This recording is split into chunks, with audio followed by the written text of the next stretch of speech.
राम मंदिर समारोह से पहले सरकार ने 100 सोशल मीडिया अकाउंट्स किए ब्लॉक। रिपोर्ट। नमस्कार, मेरा नाम एलिना है और आप सबका NL 9 न्यूज में स्वागत है। रिपोर्ट के अनुसार केंद्र ने राम मंदिर में रामलला की प्राण प्रतिष्ठा समारोह से पहले इंस्टाग्राम, एक्स, फेसबुक और यूट्यूब के लगभग 100 सोशल मीडिया अकाउंट्स को ब्लॉक कर दिया है। गौरतलब है, सरकार ने राज्यों व केंद्र शासित प्रदेशों के पुलिस प्रमुखों को संदिग्ध गतिविधियों और कानून व्यवस्था को बिगाड़ने के प्रयास करने वालों पर नजर रखने को कहा है। नंबर 2, ऑस्ट्रेलिया के तट के पास मिला यूके से 2 गुना बड़ा गुम हुआ महाद्वीप।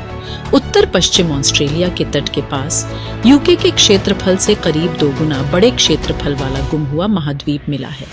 एक अध्ययन के अनुसार अनुमान है कि समुद्र में डूब चुके इस महाद्वीप या विशाल द्वीप समूह पर करीब 70,000 वर्ष पहले 50,000 से 5 लाख तक लोग रहा करते थे।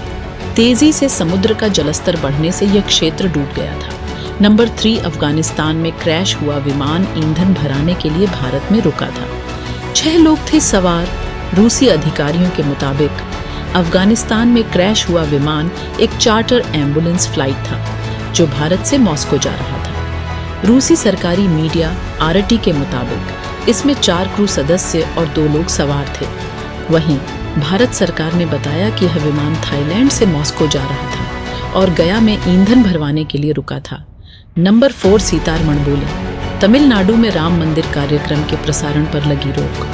राज्य सरकार ने नकारा। वित्त मंत्री निर्मला सीतारमण ने दावा किया है कि तमिलनाडु सरकार ने 22 जनवरी को होने वाले राम मंदिर के कार्यक्रमों के लाइव प्रसारण पर रोक लगा दी है।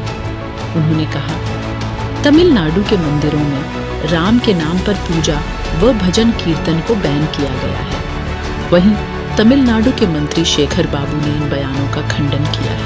नंबर 5, रामलला की प्राण प्रतिष्ठा के बाद पटना से अयोध्या के लिए चलाई जाएगी आस्था स्पेशल ट्रेन।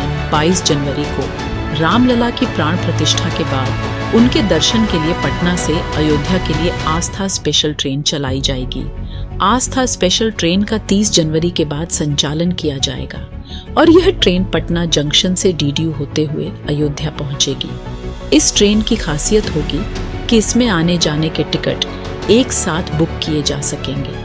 नंबर 6, गणतंत्र दिवस पर दिल्ली में होने वाली परेड में पटना की 18 लड़कियां प्रस्तुत करेंगी लोक नृत्य झिझिया। गणतंत्र दिवस को लेकर दिल्ली के कर्तव्य पथ पर होने वाली परेड में इस बार पटना की 18 लड़कियां लोक नृत्य झिझिया और भरतनाट्यम की प्रस्तुति देंगी। इन सभी लड़कियों की फिलहाल दिल्ली में प्रैक्टिस चल रही है। इस प्रस्तुति में 7.5 मिनट का एक गाना बजेगा जिसमें पटना की 18 लड़कियों समेत 1500 लड़कियां एक साथ डांस करेंगी। नंबर 7, पटना यूनिवर्सिटी की वेबसाइट हैक। बांग्लादेश का झंडा लगाकर लिखा गया। आपको परेशान करना है। शनिवार शाम हैकर्स ने पटना यूनिवर्सिटी की वेबसाइट हैक कर ली और उसके मुख्य पेज पर बांग्लादेश का झंडा लगाकर एक संदेश लिखा। हम आपको परेशान करना चाहते हैं। हमारी ओर से किए गए साइबर अटैक का आनंद लीजिए। गौरतलब है कि उत्तर प्रदेश सरकार द्वारा विभागों को पहले ही सरकारी वेबसाइट्स हैक होने का अलर्ट जारी किया गया था। नंबर 8, PPSC ने असिस्टेंट ऑडिट ऑफिसर परीक्षा का अंतिम परिणाम किया जारी। बिहार लोक सेवा आयोग PPSC ने नवंबर 2022 में हुई असिस्टेंट ऑडिट ऑफिसर की परीक्षा का अंतिम परिणाम जारी कर दिया है। PPSC ने बताया कि इस परीक्षा में कुल 135 उम्मीदवार सफल हुए हैं। आयोग ने BPSC की आधिकारिक वेबसाइट www.bpsc.bih.nic.in पर इस परीक्षा में सफल हुए अभ्यर्थियों के रोल नंबर अपलोड कर दिए हैं। नंबर 9, बिहार में कार ने 5 लोगों को रौंदा।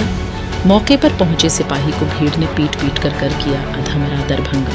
बिहार में शनिवार को एक तेज रफ्तार कार ने 2 नाबालिगों को टक्कर मारने के बाद भागने के प्रयास में 3 और लोगों को कुचल दिया।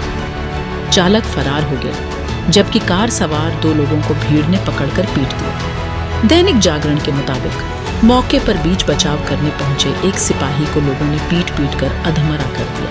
अगर आपको ये वीडियो अच्छा लगा तो लाइक करें और हमारे चैनल को सब्सक्राइब करना ना भूलें। धन्यवाद।